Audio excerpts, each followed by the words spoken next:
Très heureuse de vous accueillir au nom de l'Université du Temps Libre à l'Amphi de la Présidence.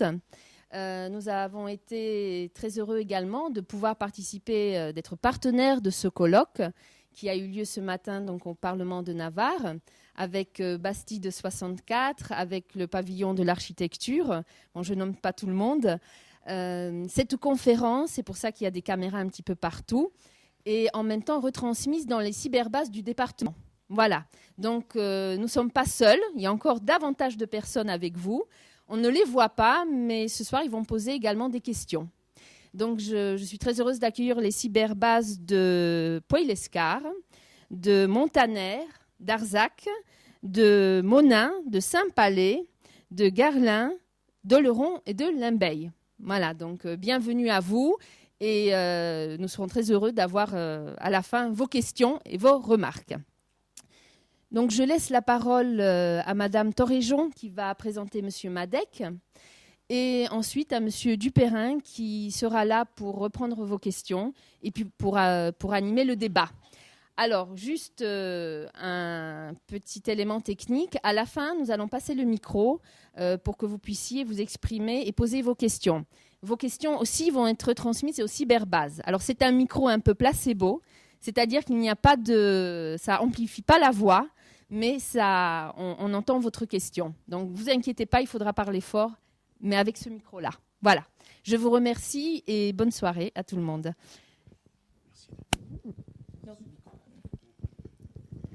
Nous avons le plaisir d'accueillir Philippe Madec, architecte conseil de l'État, professeur en architecture à Lyon et à Vienne, et m'a-t-il dit depuis hier, membre de l'Académie d'architecture. Dans ses multiples activités, Philippe Madec a publié plusieurs ouvrages, et notamment un petit ouvrage, une sorte de manuel, peut-on peut-être dire, destiné aux enfants de 8 à 12 ans. Je parlais un peu plus fort. Je veux parler du livre qui s'appelle L'architecture, édité par le Screren et les éditions Autrement, dans la collection Junior Art, et qui est d'ailleurs un des ouvrages de référence de l'association Destination Patrimoine. Sans rentrer dans le débat de la définition de l'architecture, d'autant plus que je crois que vous travaillez avec notamment Chris Younes sur un livre qui s'appellera L'indéfinition de l'architecture, je voulais quand même citer, pour démarrer, votre définition de l'architecture, qui me semble faire écho à la journée que nous venons d'avoir. Donc je vous cite, « L'architecture est une installation de la vie par une matière disposée avec bienveillance. » Alors, Monsieur Madec, j'ai envie de vous demander, peut-on dire que les Bastides sont une installation de la vie par une matière disposée avec bienveillance? Et par ailleurs, qu'en est-il de l'aménagement du territoire aujourd'hui? Si je dois répondre en général, les 50 minutes ne vont pas suffire. En tout cas, bonsoir. Que les Bastides soient une installation de la vie disposée avec bienveillance, je pense que l'histoire en rend compte sur sa longue durée. Et si aujourd'hui on peut encore y vivre avec bonheur, c'est qu'il y avait quelque chose de bienveillant à la base. Donc de fait, c'est une architecture qui en douterait. Alors, sur l'aménagement du territoire, je ne vais pas y répondre d'une manière générale. Je vais partir de cas particuliers. Et alors, je vais lancer la chose, comme je ne connais pas trop la machine. Hop. Voilà. Alors, comme vous me l'avez dit, 50 minutes. Et après, Après, non, moi, je vous dis, je n'explose pas, je disparais. Oui, je vais aborder la question du territoire à partir de 3 points de vue qui dans mon travail et, on va dire, dans ma vie de tous les jours, se recoupent. La question de l'habitation, donc de la maison, mais on va dire aussi du logement en règle générale. Celle du projet urbain durable, sachant que les logements dont je vais vous parler sont aussi durables. Et donc avant, alors je sais que aujourd'hui, pour ceux qui regardent la télévision, écoutent la radio et lisent la presse, le nombre de chiffres qui sont donnés sur le développement durable sont considérables et que sans doute vous en avez trop en tête. je pense quand même que parfois il est assez bon de revenir juste à quelques valeurs fondamentales comme ça, qui replacent les raisons pour lesquelles nous sommes un certain nombre d'architectes à décider de pratiquer autrement notre métier. Alors déjà parce que ça s'impose.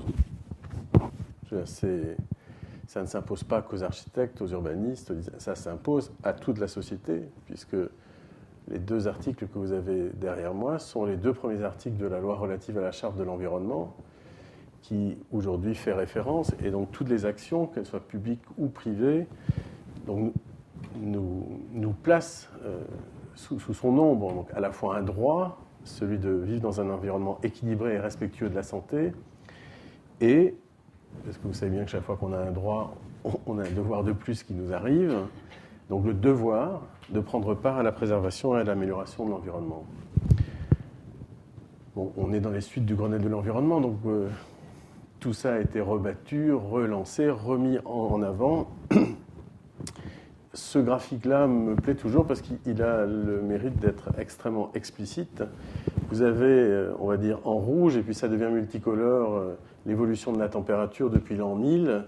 Et donc, le rouge, c'est on va dire, la ligne moyenne, et après, vous avez les variations maximales. Et donc, on sait bien que depuis le 19e siècle, c'est-à-dire depuis le début de l'ère industrielle, le dérèglement s'opère, alors que l'on a pendant très longtemps pensé que la Terre était un organisme autorégulé, un organisme vivant autorégulé. Aujourd'hui, on est rentré dans une dérégulation du système et un emballement de la machine qui fait que, donc, selon les dernières prévisions de ce qu'on appelle le GIEC, c'est-à-dire le groupement intergouvernemental d'experts sur l'étude du climat, l'augmentation de la température devrait se situer entre plus 2 et plus 6 degrés. Plus 2, disons que l'on saurait gérer, mais on y est déjà presque. Au-delà de plus 2, on rentre dans ce que les climatologues appellent les surprises climatiques. Ils ont des noms fort jolis pour des choses qui parfois ne sont pas si jolies. Alors, on sait très bien que si on est là, et ça a donc été accepté pour la première fois cette année par la communauté mondiale scientifique et politique, si on en est là, c'est à cause de l'activité humaine à 90%. Les fontes des glaciers sont connues, on en a des images ici. Les signaux d'alarme qui sont tirés sur la fonte de l'Arctique, ces signaux d'alarme sont absolument énormes maintenant, puisque les dernières mesures montrent qu'aux alentours de 2040, en été, la calotte glaciaire pourrait avoir disparu. Si l'on ajoute le fait que la population grandit, et l'augmentation de la population se fait très fortement, enfin c'est 2050, on sera plutôt plus proche de 9 milliards. On sait que toute cette augmentation de population se fait par un accroissement des villes. Toute cette évolution du climat a des conséquences qui ne sont pas seulement sur la nature, ça a aussi des conséquences sur la vie de l'homme, et on le sait bien. Bon, les assurances sont au premier chef impliquées dans cette dimension du coût des catastrophes. Donc là, c'est un document qui ne date que de 2000, je n'ai pas retrouvé le dernier. Et si vous comparez, donc c'est en milliards d'euros, si vous comparez le montant des catastrophes naturelles en 80 et celles qui sont juste un peu avant 2000, vous voyez qu'on passe de 10 milliards à 100 milliards. Et bien sûr, tout ceci ne prend pas en compte ce qui s'est passé depuis, c'est-à-dire Katrina, cette année 2007 qui a été exceptionnellement catastrophique, et ainsi de suite. Alors, bon, les catastrophes, on les connaît, je ne vais pas vous les rappeler. Je vais juste prendre 2 images. Bon, celle-ci, c'est une image lointaine, et après vous verrez, c'est une image très proche. C'est une image lointaine, c'est le fleuve jaune en Chine, qui a un surnom, c'est-à-dire qu'on l'appelle douleur de Chine, parce que, historiquement, les débordements sont considérables. Il détruisait quasiment tout sur son passage. Là, on est l'année du protocole de Kyoto. Il n'est pas arrivé à l'océan pendant 226 jours. Cet excès et ce dérèglement, on pourrait se dire comme ça, il est très loin. Sauf que ça, c'est tout près. Marseille, la décharge de Marseille. Donc vous voyez sur cet horizon un peu noir les wagons qui amènent les ordures. Et vous pensez bien qu'un dérèglement de vol d'oiseaux comme ça, il n'y a que l'homme qui est capable d'en faire un. Donc on l'a réussi. Et pour moi, cette image, elle est extrêmement symptomatique parce que, regardez-la bien, c'est à peu près ce que l'on fait, bon, parfois de façon moins outrancière, mais c'est ce que l'on fait. C'est-à-dire qu'on prend tout à la terre, et Dieu sait si on lui a demandé, et qu'est-ce qu'on lui rend? Franchement, qu'est-ce qu'on lui rend? Voilà, ça, toutes les ordures. Bon, je pense qu'il y a deux choses qu'on lui rend, et donc il faudrait sans doute promouvoir comme le fondement de notre être là. L'art, par exemple, est une chose que la Terre ne fabrique pas, mais que nous faisons. Et sans doute l'amour. Et donc pourquoi pas essayer un jour de construire notre relation à la Terre sur l'art et l'amour. Pour l'instant, ce que j'ai évoqué, c'est le dérèglement climatique. Et je le fais dans cet ordre-là parce que pendant très longtemps, on nous a laissé croire que c'est ce qui nous arriverait d'abord, un problème avec le climat. Sauf que, et alors maintenant, je n'ai même plus à faire la démonstration parce que tout le monde sait qu'on est à 97$ le baril de pétrole, quoi. C'est tous les jours qu'on nous en parle. Donc là, vous voyez, on était le 21 novembre dernier. Bon, enfin dernier, de l'année dernière, pardon. Hein. Donc ça fait 1 an. On est passé de 60 à quasiment 100. Sauf que il y a déjà presque 7 ans, les experts de la Caisse des dépôts et consignations, qui ont à gérer un patrimoine considérable, avaient fait une extrapolation sur le coût du pétrole. Et donc leur estimation, c'est qu'au moment où la crise du pétrole arriverait, donc qui était prévue avant aux alentours de 2015, mais si vous avez lu récemment la presse, on est rentré dans la phase déclinante. Donc il prédisait que le baril serait entre 180 et 280. Quand je disais ça il y a 1 an, le baril à 60 comme stable pendant longtemps, les gens voulaient bien croire parce que c'était les experts de la Caisse des dépôts et consignations, mais vous avez vu à quelle allure ça monte aujourd'hui. Et entre 100 et 180, je pense qu'on ne sera pas en 2015 à 180. Alors qu'est-ce que ça veut dire? Ça veut dire que l'on a des enjeux qui sont des enjeux pas uniquement d'énergie, on a des enjeux sociaux considérables à régler. Et c'est le fond de tout projet durable aujourd'hui, que ce soit un projet architectural ou un projet urbain. Qu'est-ce que l'on fait de cette affaire? Qu'est-ce que ça produit en vie quotidienne? Qu'est-ce que ça pourrait produire en disparité sociale, voire en fracture sociale? Alors si vous voulez un exemple. On connaît 2 exemples qui existent déjà et après on peut extrapoler. Le premier exemple, c'est ce que je prends là sur le cas de la Belgique à l'hiver 2006. En fait, entre Noël et janvier de 2006, il a fait relativement froid dans le nord de la France, et enfin dans cette partie-là de l'Europe. Et en janvier suivant, les commerces de bouche ont réalisé qu'ils n'avaient vraiment pas fait le chiffre d'affaires qui était prévu. Il faisait froid et en plus, le baril de pétrole, à l'époque, il était aux alentours des 70, ce qui apparaissait énorme. Et du coup, les gens ont fait une économie sur la nourriture. Or, dans ce qu'on appelle le reste à vivre, dans le monde du logement social, vous savez, on calcule le loyer de telle manière que les gens ne rentrent pas en échec de paiement de loyer. Parce que le pire, c'est d'entrer en échec de paiement de loyer après. Voilà. Donc, on calcule le reste à vivre sur la base d'un certain nombre de critères. La nourriture a toujours été placée en haut. Vous direz, les Français ne sont pas comme les Belges. Ceci dit, on se ressemble tellement que nous sommes comme eux et que donc l'économie sur la nourriture pouvait être faite.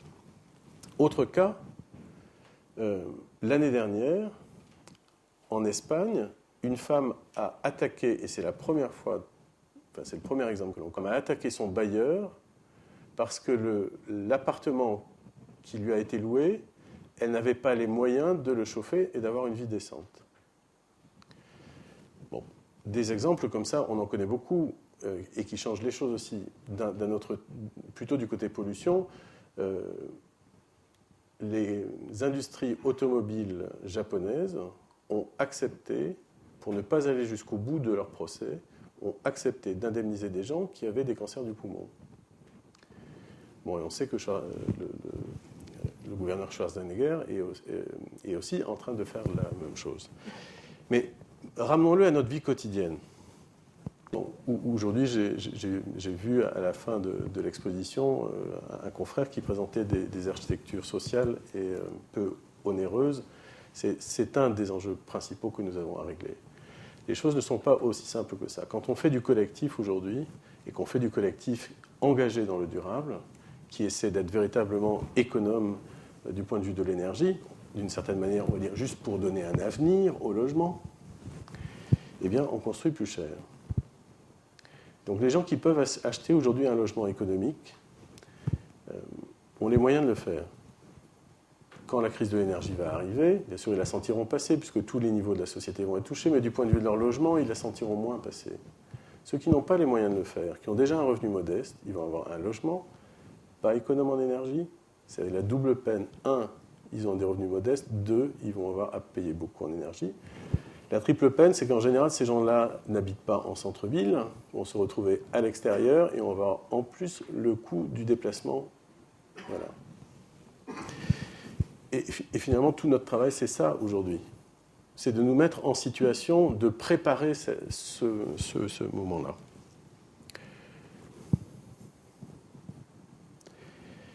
Et le rôle des urbanistes et des architectes, mais aussi bien sûr des maîtres d'ouvrage et des élus, est considérable dans l'affaire. Si vous regardez ce graphique, vous voyez que, bon là ce sont juste des émissions de CO2, hein, mais le résidentiel est divers, c'est-à-dire les bureaux, 34%, industrie et construction, 34%, transport routier, 18%. Je laisse tomber le reste.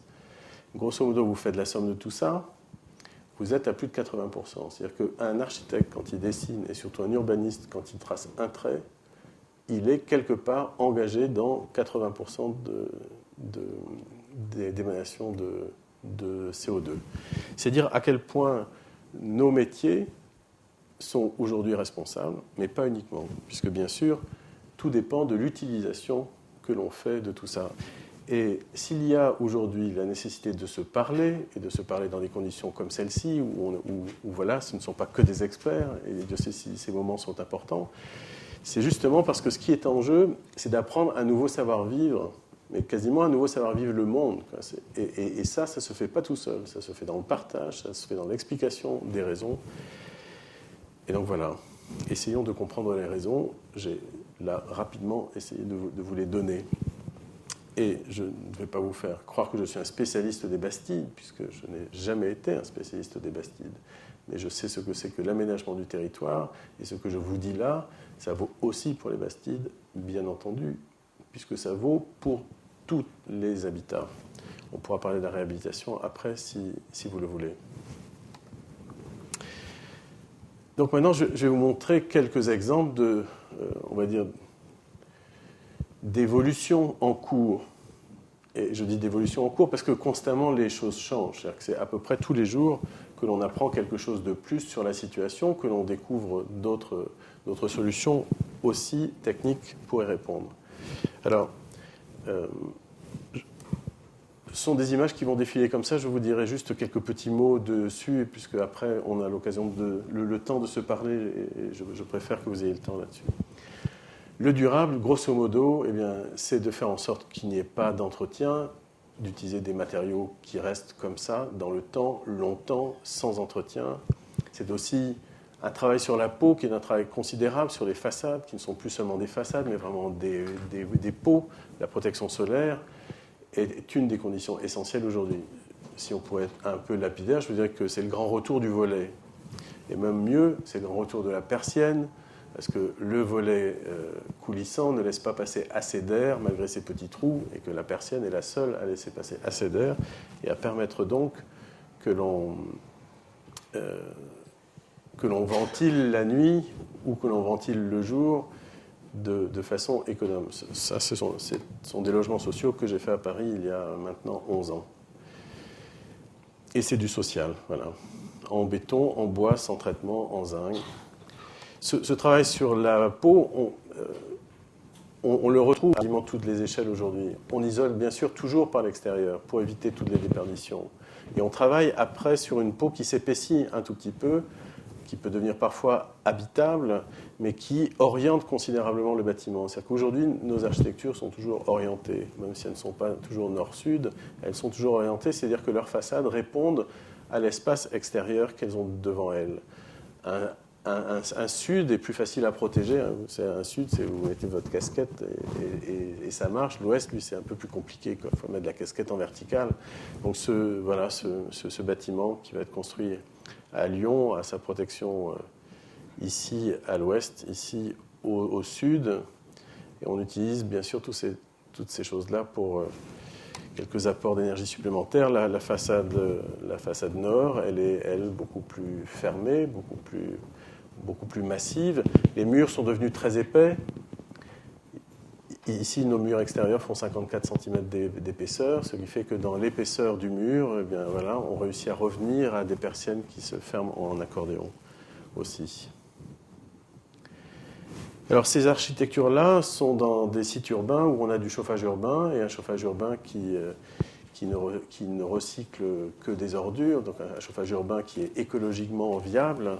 Et donc bien sûr, ici, on est dans des situations où le bâtiment n'a pas à montrer ses biscottos alternatifs, quoi. Il n'a pas besoin de mettre des panneaux dans tous les coins. Il fonctionne sur des énergies communes. Ici, c'est une étude qui avait été demandée par le CERIB sur de l'habitat à énergie positive, c'est-à-dire ce que l'on devra faire d'ici 2050.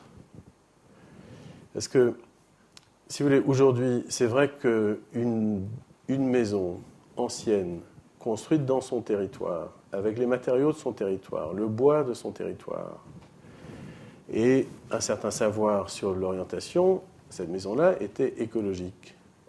Mais elle n'est pas durable. Elle n'est pas durable. Et nous dire que le durable, ce sera le retour au bon vieux temps, c'est faux. Ce qu'on a à résoudre aujourd'hui, c'est un problème beaucoup plus important que ça. Ce n'est pas avec des maisons écologiques à l'ancienne qu'on va régler le problème des métropoles, par exemple. Ou même, je ne parle pas là des mégapoles, mais même des métropoles régionales. Donc les architectures d'aujourd'hui doivent non seulement ne pas consommer, mais même, et le Grenelle l'a très clairement dit, doivent produire plus d'énergie qu'elles n'en consomment. Et donc c'était ici une étude sur un cas de figure excusez-moi, ça monte doucement, sur un cas de figure de maison sur des trames de 34 mètres de profondeur de parcelles, 7 mètres de largeur. Vous savez, quand vous avez des parcelles comme ça, vous mettez 2 fois 34, ça veut dire que vous avez une rue qui est espacée de 70 mètres de l'autre. Ça change un peu la proportion et l'impact des rues sur le territoire. Bon, pour le passif, enfin pour faire une architecture active, il n'y a pas de mystère. Une fois que vous êtes bien isolé, que la maison est passive, il faut la tartiner de technique, et c'est la technique finalement qui la rendra active. Donc ici, voilà, une maison orientée et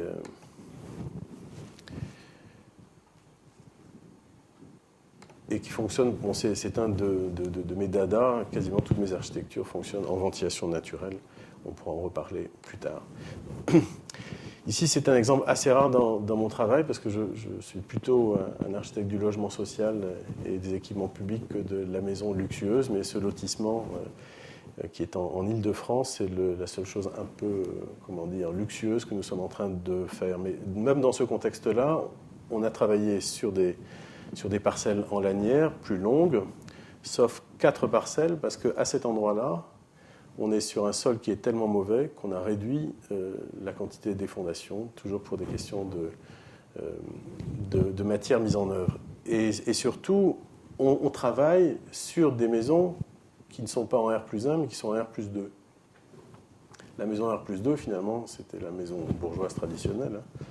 Le rez-de-chaussée public, les parents au premier, les enfants au second.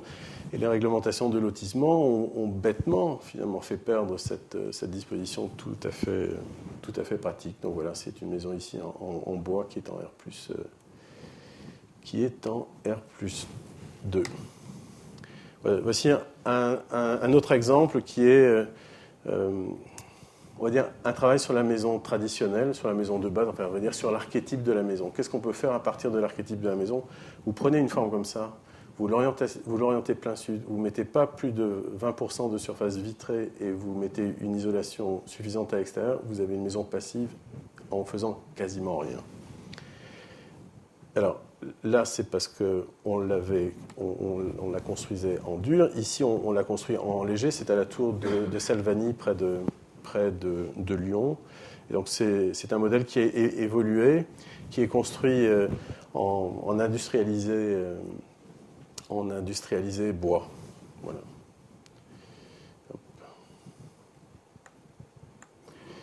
Et là, pour le coup, c'est sur un... pardon. Non, c'est ici.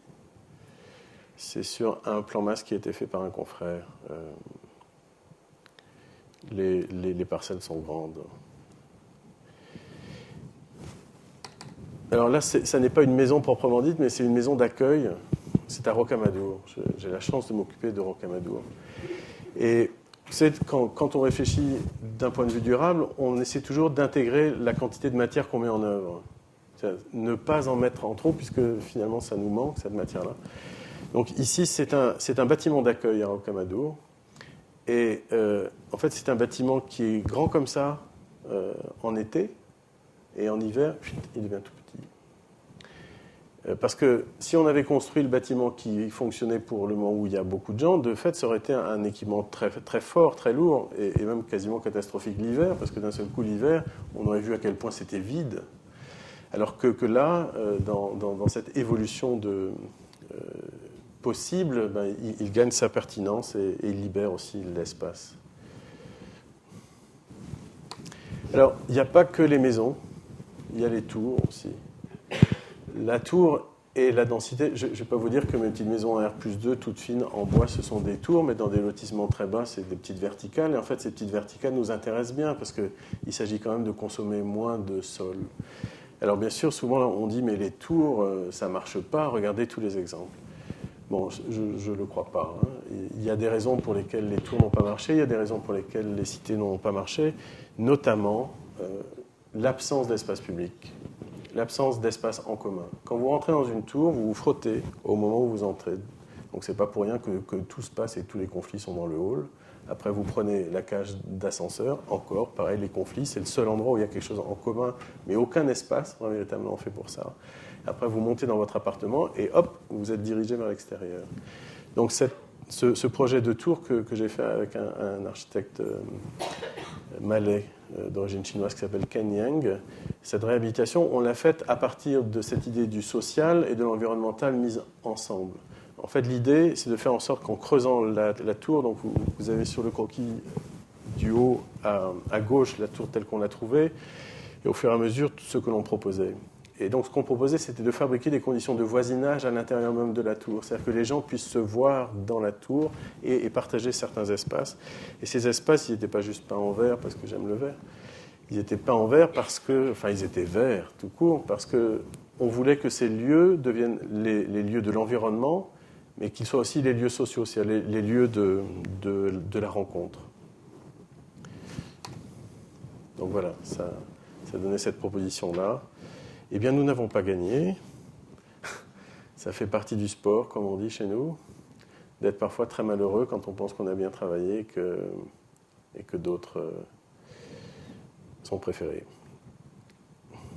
L'enjeu de l'économie fait que l'architecture, aujourd'hui, se nourrit absolument de tout son contexte. En fait, entre l'extérieur et l'architecture, il y a une multitude d'échanges possibles. Et finalement, toutes nos architectures ne fonctionnent que comme ça, dans l'échange. Ici, par exemple, les ouvertures que l'on a faites étaient en forme de spirale. L'objectif était que toute l'eau qu'on récupérait, on avait augmenté la toiture pour ça, que toute l'eau qu'on récupérait descendait naturellement dans ces espaces-là. Bien sûr, on tend après tout ce qu'on peut tendre comme ça vers le haut pour absolument garder la moindre goutte d'eau qui nous arrive. Elle nous appartient, celle-là. Maintenant, il ne faut pas qu'une goutte d'eau sorte de votre terrain. C'est imbécile. Pareil pour le soleil. Le soleil qui arrive chez vous, il faut le garder. Il est à vous, celui-là. Pareil pour ce bâtiment-là. Donc ces échanges s'opèrent, qu'ils soient horizontaux, qu'ils soient verticaux, mais il y a aussi des échanges avec le sol. Et puis des échanges, non, c'est vrai que ça ne marche pas. Et des échanges avec le vent. Ce bâtiment-ci a été construit sur le vent et sur la ventilation naturelle. Donc on n'a pas de moteur qui fait marcher notre ventilation. Ici, vous avez des petits aspirateurs statiques en partie supérieure. Et le vent rentre dans les planchers, est aspiré par la partie supérieure. Autrement, le vent est filtré, comme vous le voyez, avec ces claustras. mais aussi filtré à l'extérieur dans cet effet de... Donc vous voyez ici les aspirateurs statiques. La plupart du temps, on a toujours trop de vent, donc on met plutôt des éléments qui bougent avec un anémomètre et qui freinent les entrées d'air. Donc voilà, ça fabrique ces espaces-ci qui sont des espaces entre intérieur et extérieur. C'est-à-dire que le jeu des échanges, c'est pas toujours faire la thermos, quoi, comme l'Allemagne et l'Autriche font ça, mais ils ont raison, puisque eux ont des climats, on va dire, plus carrés que nous. Nous, on a quand même des demi-saisons qui sont intéressantes. Donc l'extérieur, c'est bien, hein, c'est bon. Et donc voilà, ça c'était la galerie tout autour. Voilà, béton brut, acier galva, bois rétifié. Rétifié, ça veut dire qu'il a été chauffé, qui est traité simplement par la chaleur. Et en fait, ça c'est une maison d'environnement, c'est pas une maison en soi. J'ai joué sur le mot maison. Et d'ailleurs, je finirai par une autre maison d'environnement dont je fais l'inauguration demain à Anglette. Bon, ça, ce sont des logements collectifs avec dans le plan des points qui sont systématiques dans mon atelier. C'est-à-dire qu'on ne dessine pas un seul logement qui n'ait une fenêtre dans la salle de bain. Et bien sûr dans la cuisine. Ça change tout, hein. C'est-à-dire que vous n'avez plus le truc au fond, là. Ça vous augmente le nombre de fenêtres en façade, c'est clair. Mais ça vous réduit les gaines, figurez-vous, quand c'est bien fait.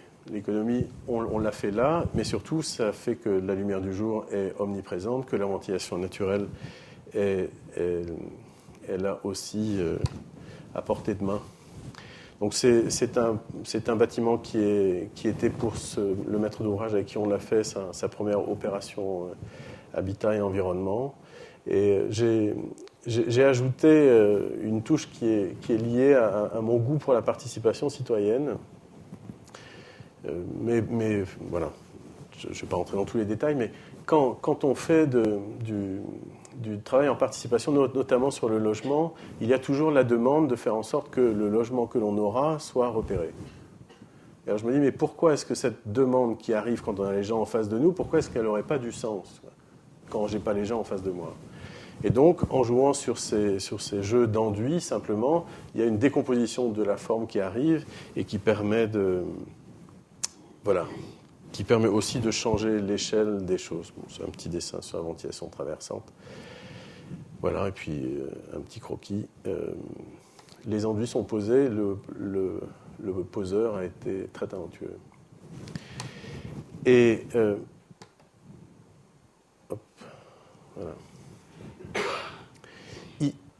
Il y a un certain nombre on va dire, de principes pour faire une architecture environnementale. L'orientation, c'en est une. Sauf que la ville, elle n'est pas faite de bâtiments toujours au sud. Et que tant mieux, d'ailleurs, quoi. Parce que les bâtiments toujours au sud, finalement, ça vous fait les plans des modernes. Enfin, les plans des actes, des UP, tout ça. Et là, c'est un projet de bâtiment passif, et donc de très haute performance énergétique, dans Paris. Et finalement, c'est très intéressant de jouer sur la contradiction qu'il y a entre des tissus qui ne sont pas orientés plein sud et le fait qu'il faut chercher du sud. Et donc, ça oblige à faire ce travail qui est d'ailleurs aujourd'hui réglementaire. C'est-à-dire, si vous voulez des subventions du point de vue de l'ADEME, il faut que vos éléments techniques soient intégrés dans l'architecture. Ce qui est très bien parce que ça vous oblige à faire des petites inventions formelles comme celle-là.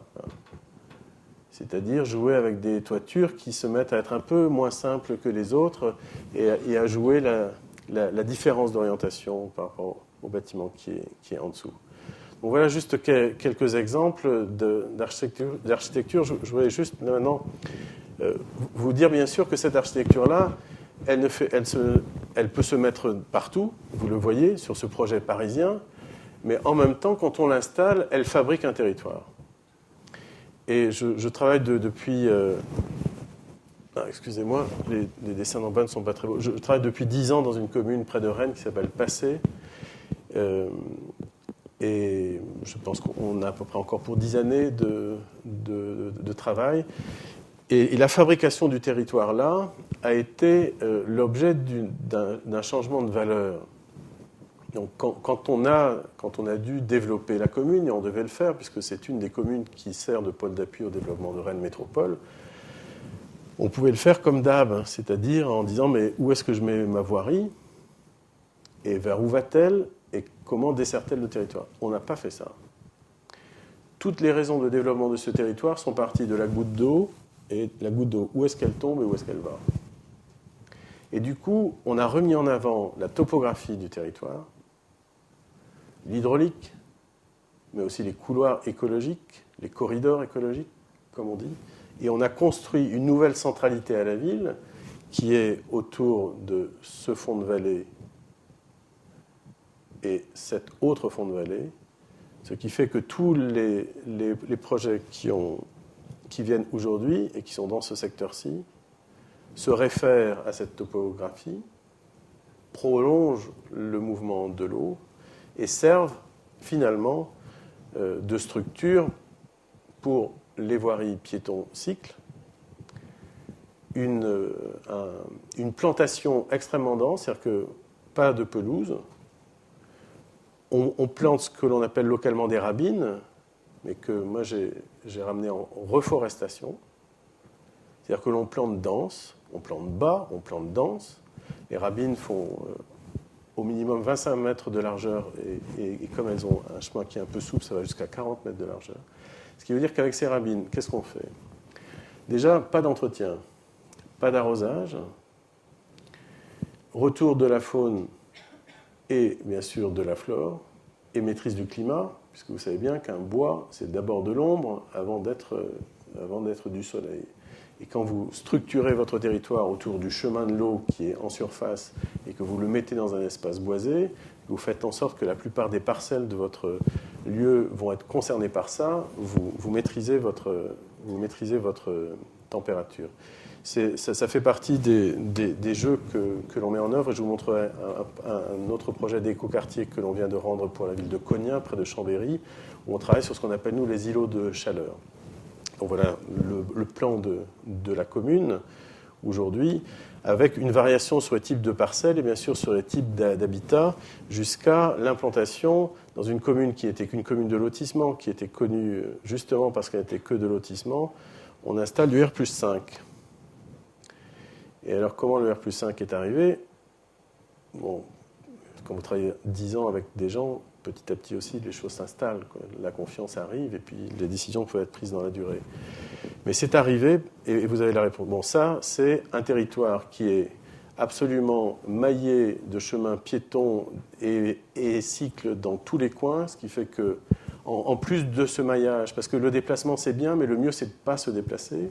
Donc on installe partout des éléments de proximité qui font que les gens trouvent à portée de main ce qui est nécessaire à leur vie de base. C'est-à-dire que les mères n'aient pas toujours à prendre la voiture pour aller amener l'enfant quelque part pour qu'il puisse trouver d'autres. Donc on règle tous ces problèmes-là, on fabrique de la proximité. Pour moi, c'est beaucoup plus important de fabriquer de la proximité que de se poser des questions sur le déplacement. J'ai même été récemment consulté sur un tramway. Les gens pensent que quand ils font un tram, ils font du durable. Vous avez vu comment c'est construit un tram? C'est-à-dire que le transport en commun, c'est bien, mais la construction du tramway, c'est l'inverse du durable.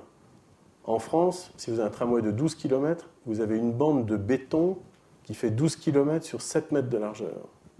Bon, et ainsi de suite. Donc la question, ce n'est pas le déplacement, c'est comment on revoit l'ensemble de la problématique, comment on l'aborde. Et donc je vous dis, il vaut mieux s'interroger sur la proximité que s'interroger sur le déplacement. Ce qui renvoie bien sûr après aux mixités, notamment mixité générationnelle, qui vont être un sacré vrai souci. Mais en tout cas, du point de vue de l'échelle, eh bien, on construit du R+5 pour cette raison-là. À la fois parce que le collectif, on l'a installé devant une prairie inondable, et donc les vaches qui sont là, ce n'était pas pour la photo, c'est-à-dire que j'ai besoin des vaches pour entretenir cet espace-là. Mais si vous regardez ce R+5 dans le paysage, comme on les a mis en le point bas, le R+5 ne dépasse pas de la topographie générale du lieu. Cette importance du paysage, ben voilà, c'est ce que l'on voit ici dans la proposition qui a été faite à Cognin. Le projet précédent, c'est 1500 logements. Cognin, c'est à peu près 1000 logements. Là, d'ailleurs, pour Cognin, on est contre les urbanistes de Vauban, parce que Vauban a été évoqué aujourd'hui. Aujourd'hui, les gens, les Allemands, les Hollandais, ils se disent qu'il se passe quelque chose en France. C'est-à-dire qu'ils viennent chez nous. Et donc ici, toute la structure, vous voyez bien que ce n'est pas une route qui la fabrique. C'est un rapport au paysage, c'est un rapport à un territoire ici qui est très fort. Je ne vais pas vous expliquer tout le contexte, mais on a le lac du Bourget qui est ici. On a une orientation générale du terrain qui est très mauvaise, il pente vers le nord. Mais en même temps, il y a beaucoup de choses que l'on gagne. Alors tout à l'heure, je vais vous parler d'îlot de chaleur, je vais vous donner un exemple. Vous avez à cet endroit-ci le centre-ville de Cognac. Là, on est sur un plateau. Et les vents dominants viennent du nord, c'est-à-dire de tout en haut. On a installé le bâti, vous voyez ici, là, de telle manière que les vents dominants nous ramènent la température toujours plus chaude de la ville, en bas. Donc en hiver, on a la température du centre-ville qui va remonter sur le plateau. Si on avait mis les logements d'une autre manière, on ne l'aurait pas fait. Ce secteur-ci, c'est le secteur le plus froid du plateau. C'est celui qui a le moins d'ensoleillement. Il est ensoleillé, mais il a le moins d'ensoleillement. Donc à cet endroit-là, on construit beaucoup plus dense, beaucoup plus minéral, puisque le minéral a le mérite de garder la chaleur et de la refléter. Vous voyez, les raisons de faire du projet durable, aujourd'hui, sont quand même très différentes des raisons que l'on avait avant. Ici, on est aussi, du point de vue de l'énergie, basé sur un réseau de chaleur. Je vais respecter les 50 minutes. Non, mais même qu'on va peut-être s'arrêter avant, vous allez voir. Ça ira. Donc voilà, un autre exemple qui est, bon, en plan sans doute pas très significatif, mais qui fait partie de ces projets où on installe des chaufferies bois. C'est tout près de Rennes aussi. Mais je voulais le mettre là parce que voilà, il y a des procédures urbaines pour faire de l'architecture durable. Et la participation citoyenne est quand même assez indispensable. Comme le projet urbain durable ne ressemble pas vraiment au projet urbain traditionnel, si vous ne partagez pas avant le projet, avec la population, les raisons du projet, et bien d'un seul coup, ils ne comprennent pas pourquoi il est si différent, le projet.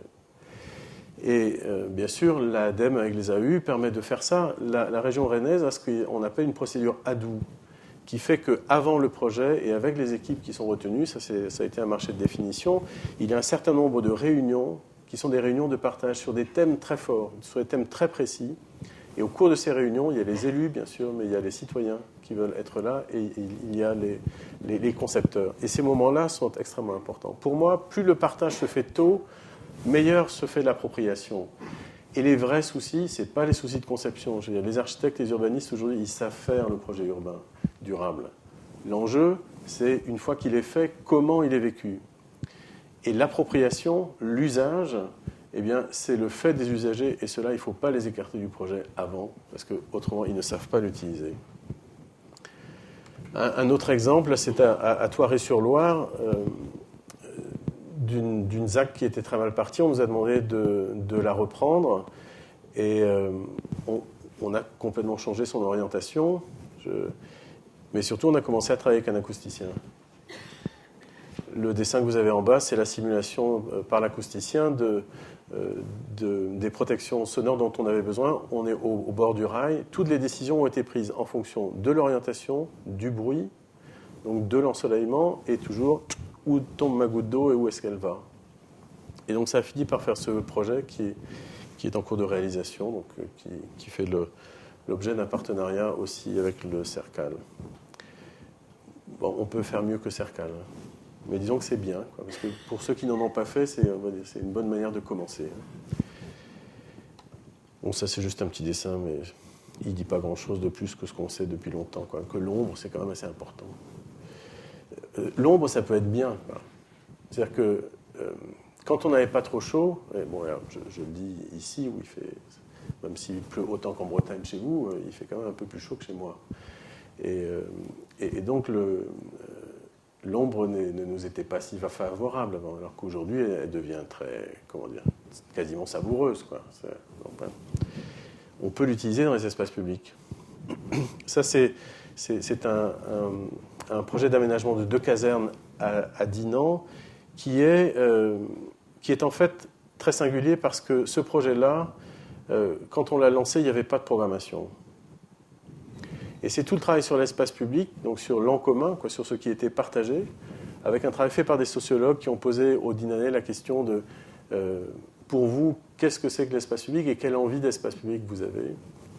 On a donc organisé deux grands, non, cette image est mauvaise, je suis désolé, on a organisé deux grands espaces publics, un qui est minéral ici, un autre qui est végétal là, un bois, hop. On remet tout dans l'ordre. Et à partir de ces deux éléments qui structuraient ces deux casernes qui ne marchaient pas, on a fait un gros travail sur le patrimoine. C'est-à-dire qu'on a très peu démoli. Par rapport aux réhabilitations habituelles de casernes, ici, on garde 80% du patrimoine, toujours pour les mêmes raisons. Avant de démolir, il faut bien s'assurer que c'est très utile de démolir, parce que le bilan énergétique d'une démolition, même dans les ANRU, on ne vous le donne pas, quoi. Or, celui-là, il est costaud.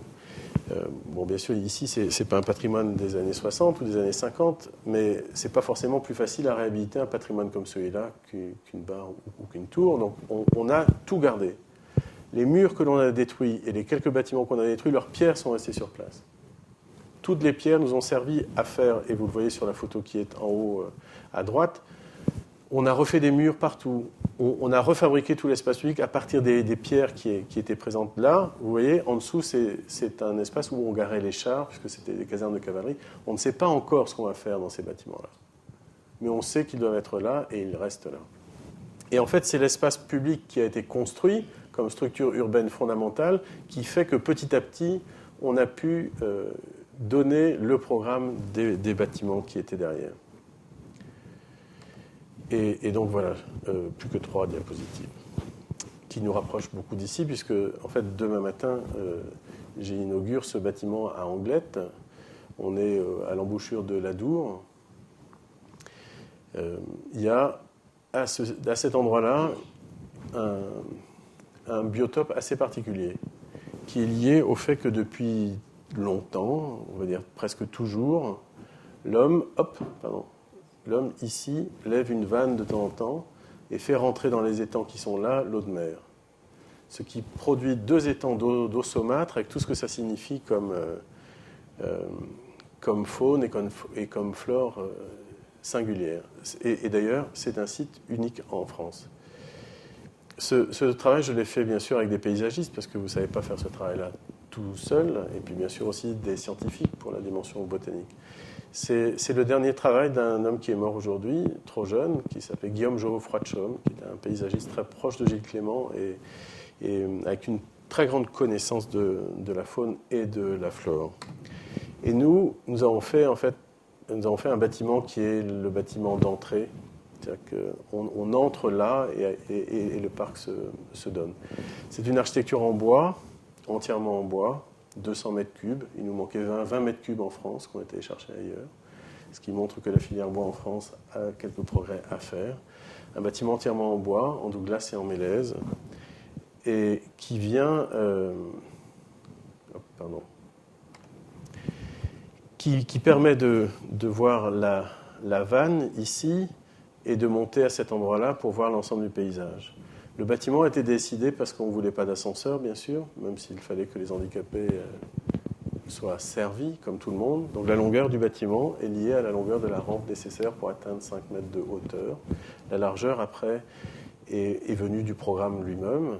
Et le travail a été fait avec un ingénieur bois que je vous recommande, un homme assez extraordinaire et avec qui il fait bon travailler, qui s'appelle Bernard Battu, qui est installé à Montauban, près de Toulouse.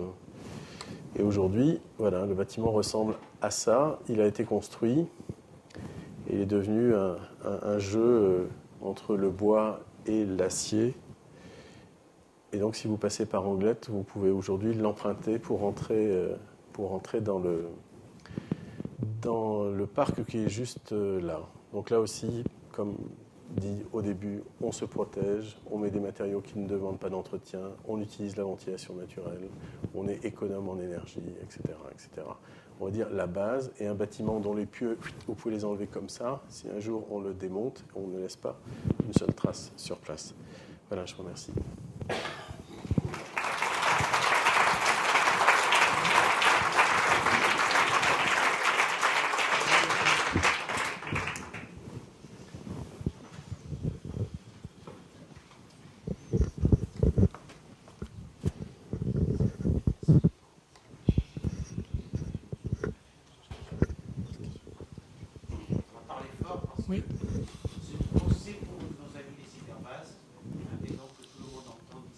Bonsoir, j'avais une question pour Philippe Madec, justement à propos de ce bâtiment-là. Je voulais savoir, vous parliez de bois de Mélèze et de bois de France. Je voulais savoir pourquoi vous n'avez pas essayé d'utiliser le bois des Landes, puisque en fait, quand on fait une architecture, je dirais, durable, il y a la question du transport qui se pose. Et c'est vrai qu'en ce moment, on parle beaucoup d'architecture en bois. La région ici, Aquitaine, produit beaucoup de bois, je dirais, dans les Landes. Alors la filière bois n'est pas excellente, c'est vrai, il y a du progrès à faire, mais chaque fois qu'on doit faire une architecture bois, c'est du bois qui vient du nord, qui vient de Belgique, qui vient de très loin, et voilà, c'est dommage. Donc je voulais savoir avec quel bois vous aviez travaillé, et puis cette question du transport là. Alors c'est donc du Douglas pour tout ce qui est structure. Et donc c'est parce que c'est du Douglas que vous voyez qu'il a la face exposée aux intempéries qui est protégée. Le reste, tout ce qui est bardage, plancher et bardage, et à l'intérieur on a la même latte de bois qui tourne, ça c'est du Mélèze. C'est du bois français, sauf 20 mètres cubes. On a 200 et quelques mètres cubes de bois, et quand on a été en phase de construction, l'entreprise qui a fait ce travail-là n'a pas trouvé les 20 derniers mètres cubes que l'on est allé donc chercher en Russie. Bien sûr, quand on a commencé à faire ce travail avec Bernard Battu, on a pensé au pin des Landes, et c'est une option qui a été abandonnée, à la fois pour des questions de production et de capacité à produire certains lamellés-collés sains. Donc c'est pour ça qu'on a retenu le Douglas. Mais je suis absolument d'accord avec votre remarque, au point, et je ne l'ai pas montré ici parce que c'est un projet qui n'est pas terminé, je suis en train de faire un musée à Mayenne, c'est-à-dire entre la Bretagne et la Normandie. C'est un musée archéologique, et je pense que c'est le seul bâtiment que je ferai entièrement en chêne. Mais alors voilà, maintenant que vous avez fait, c'est bien, je vais vous dire que c'est pas toujours aussi bien que ça. Parce que figurez-vous que. Donc on est fiers d'avoir réussi à faire ça. Hein, je veux dire, et donc les gens qui font la promotion du bois en Loire-Atlantique font faire la visite du bâtiment. Et ce jour-là, on réalise, et ils ne nous l'avaient pas dit, que le bois est bien un bois français, mais il a été débité en Russie. Ce qui veut dire qu'aujourd'hui, la traçabilité, ça n'est pas seulement la traçabilité du produit, c'est qu'il va falloir faire la traçabilité du process. Alors la traçabilité du process, on le fait pour les déchets, puisqu'on leur demande à quelle décharge ils vont faire ça. Mais là, c'est un truc, c'est inconcevable. Jamais on n'aurait imaginé ça. Mais ça parle toujours de la filière bois française, quoi. Il y a un souci avec elle. Et voilà. Donc à la fois, c'était bien, et puis il y a un bémol. Mais on peut être honnête, quoi. Ça n'empêche que nous, on aura fait tout ce qu'on pouvait, et que la prochaine fois, dans les pièces écrites de nos projets, on va demander ça.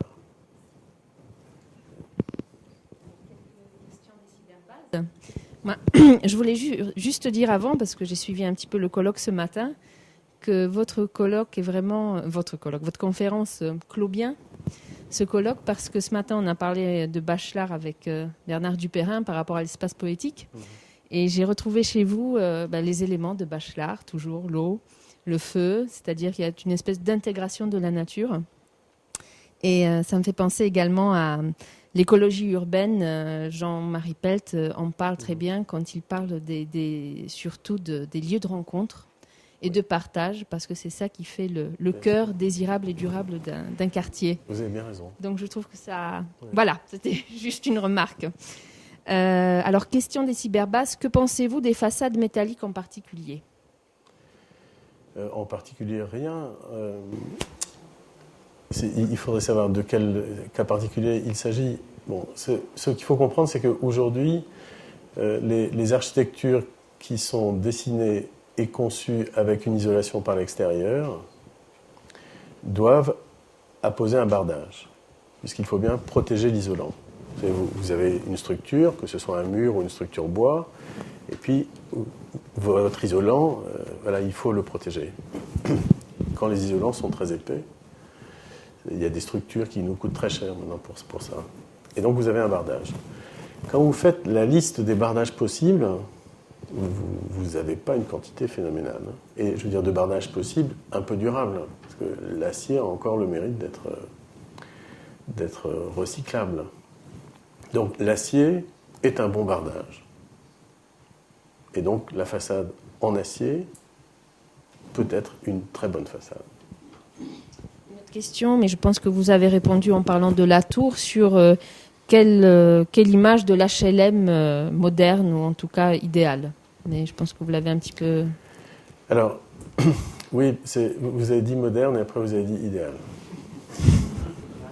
C'est pas la même chose, non. Bon,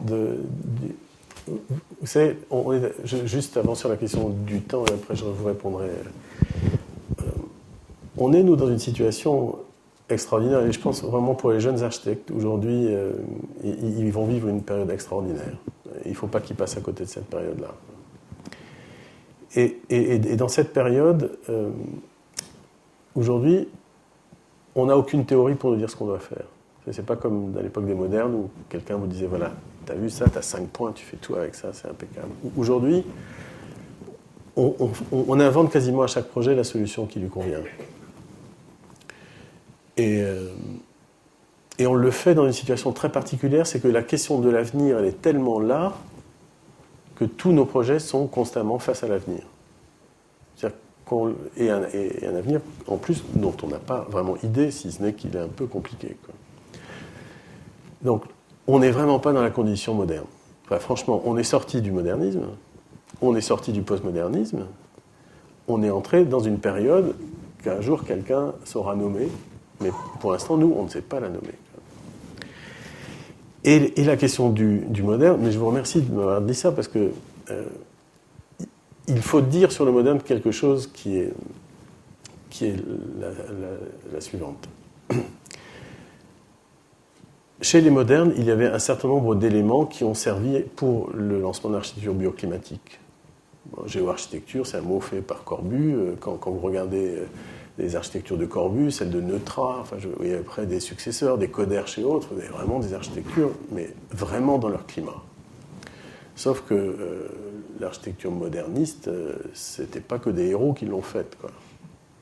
La médiocrité de la reconstruction de la France, c'est quand même celle-là qui a totalement fait en sorte que le projet moderne aujourd'hui est banni.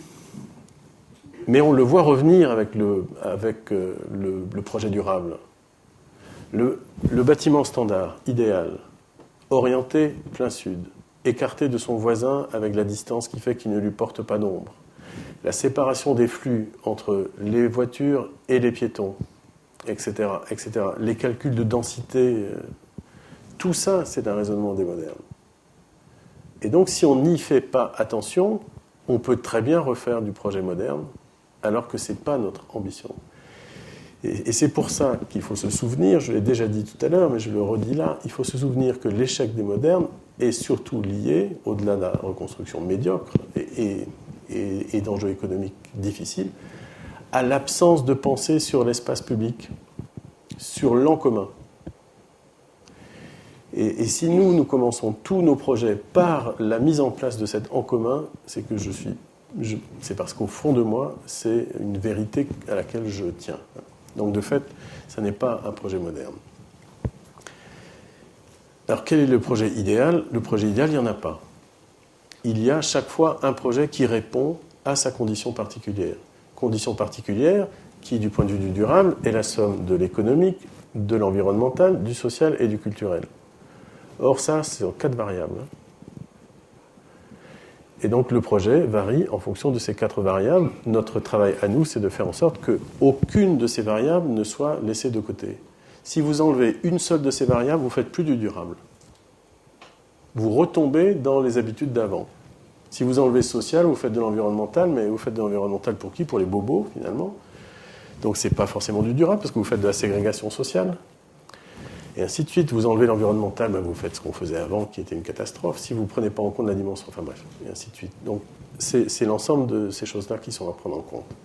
En ce qui concerne la tour, maintenant, proprement dite, je pense, et je le dis d'autant plus fortement, que ce propos-là n'est pas à l'origine le mien, mais celui de Ken Yang. Ken Yang dit très clairement que dans la tour, il faut fabriquer du voisinage. Je suis allée en Bretagne, j'ai vu de la pierre, je vois du bois, là j'ai envie d'y vivre. Béton, acier, là je dis non, là j'ai plus envie de vivre. En quoi est-ce que le béton et l'acier respectent l'écosystème? Ce n'est pas naturel du tout, voilà. Alors, vous savez, moi je... Oui. C'est énorme. Bon, vous avez remarqué que vous avez là devant les yeux un bâtiment entièrement en bois. Il n'y a pas beaucoup de bois? Non. Il n'y a que du bois, oui, voilà. Et je ne vous ai pas montré tout ce que je fais, mais j'ai monté des murs de pierre, ben voilà, avec beaucoup de joie. J'adore la matière. D'ailleurs, et c'est pas pour rien que la définition que je donne de l'architecture est basée sur la mise en œuvre de la matière, quoi. La matière est au cœur. Que vous n'aimiez pas l'acier et le béton, c'est votre droit. Mais c'est votre droit. Et franchement, si je devais travailler pour vous, je ne mettrais pas en œuvre de l'acier et du béton, comme d'autres ne le feraient pas, d'autres confrères ne le feraient pas. Vous m'entendez? Oui, c'est bien. Alors, est-ce que l'acier et le béton sont aussi durables que la pierre et le bois? Bon, il n'y a pas plus durable que le bois. Enfin, il n'y a pas plus... Enfin, il n'y a pas meilleur matériau écologique, on va dire, que le bois. Ça stocke du carbone, ça se reproduit. Enfin, je connais des ayatollahs du bois. Mais j'adore le bois, voilà. Alors, le béton est le plus problématique, vous savez. Je suis d'accord avec vous. Et c'est pas pour rien que mes amis du Morbihan qui se sont battus pour que leur dune ne soit pas sauvagement détruite par Lafarge, je les soutiens. Parce que de fait, quand on n'a plus de sable de terre, et qu'il faut prendre du sable de mer, et qu'en plus il faut le laver avant de le mettre en œuvre, le béton n'est pas le matériau le plus écologique que l'on ait.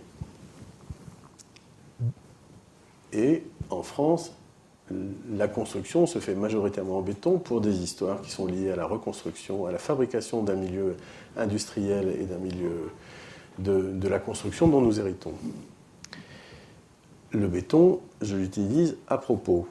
Et je l'utilise en général pour une raison, qui est sa masse. Parce que la masse, dans un projet, c'est quand même assez utile pour des questions de régulation thermique, surtout quand il fait chaud.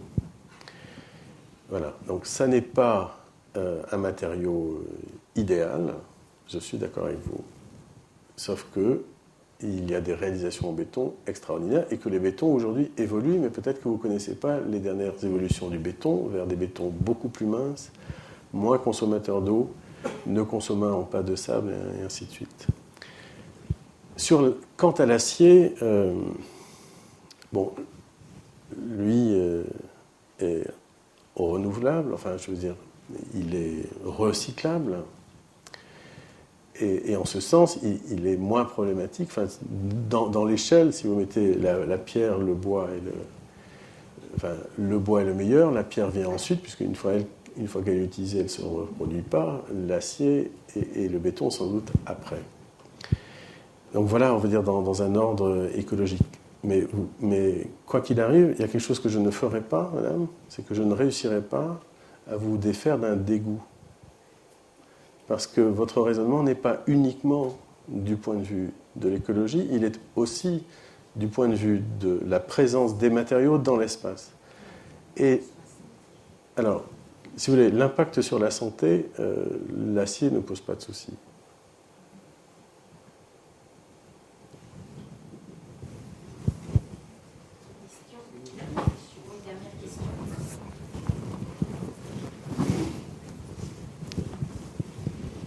Merci. Alors justement, vous venez de terminer par le mot santé. Je voulais reprendre ça parce que vous avez parlé tout à fait au début d'habitat sain et où l'air est traversant, où on peut avoir des fenêtres, y compris, où vous prévoyez des fenêtres, y compris dans les salles de bain, ce qui est relativement rare aujourd'hui. Est-ce qu'il y a aussi un souci est-ce que ce souci-là va jusqu'à l'utilisation de matières qu'on utilise couramment, les peintures, le sol, etc. Est-ce que la réflexion va jusque-là, puisqu'on sait aujourd'hui que la maison est un lieu assez toxique pour nous et qu'il y a certainement, on est aux prémices non pas de la réflexion peut-être, mais en tous les cas de la diffusion de la réflexion et où ça en est au niveau des professionnels. Alors ça, c'était une question. L'autre question, c'est, on parle beaucoup de construction. Comment peut-on adapter ou récupérer ou retravailler sur de l'habitat existant parce que on peut pas toujours, c'est peut-être certainement plus pratique de construire, de faire du neuf, mais il faut aussi réutiliser peut-être ce qui existe. Donc c'est un autre souci. Et puis je vais m'arrêter là. Voilà.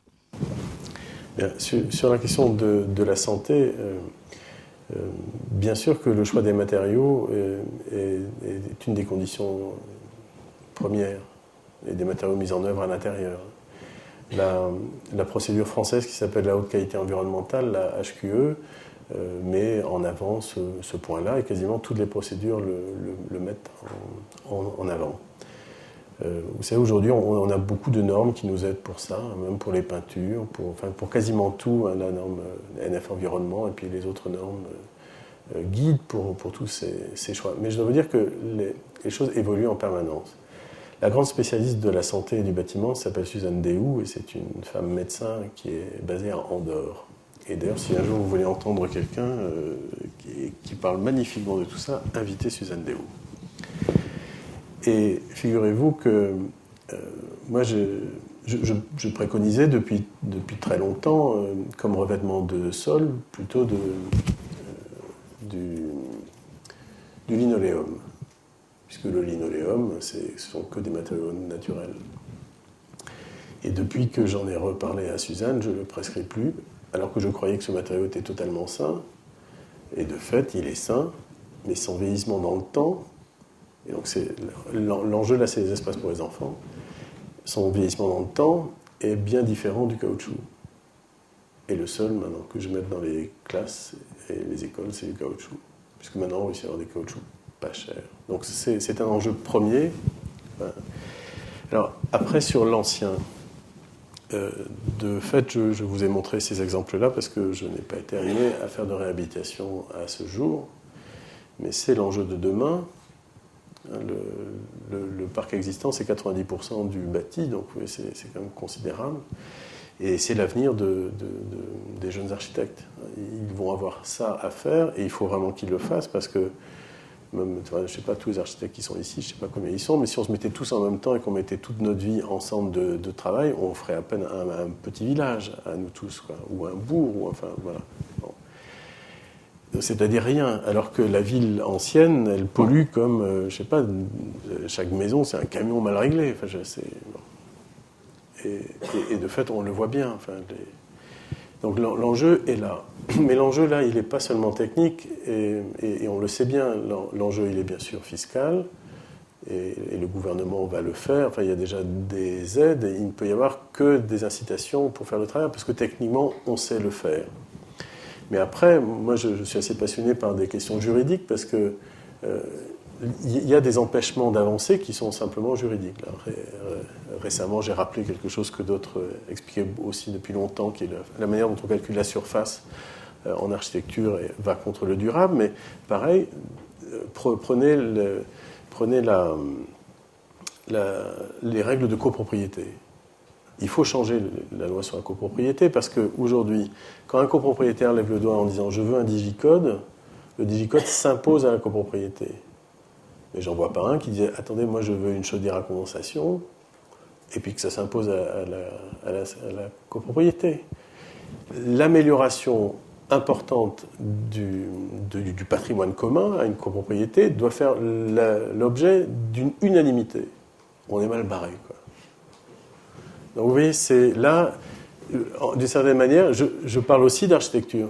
C'est-à-dire qu'aujourd'hui, les architectes engagés dans le durable ont une vision quasiment politique de leur travail. Et donc ça ne s'arrête pas juste à la fabrication de la forme, quoi. Plus qu'à remercier M. Madec parce que voilà, finir. Donc merci. Merci. Merci pour ces réflexions durables et désirables.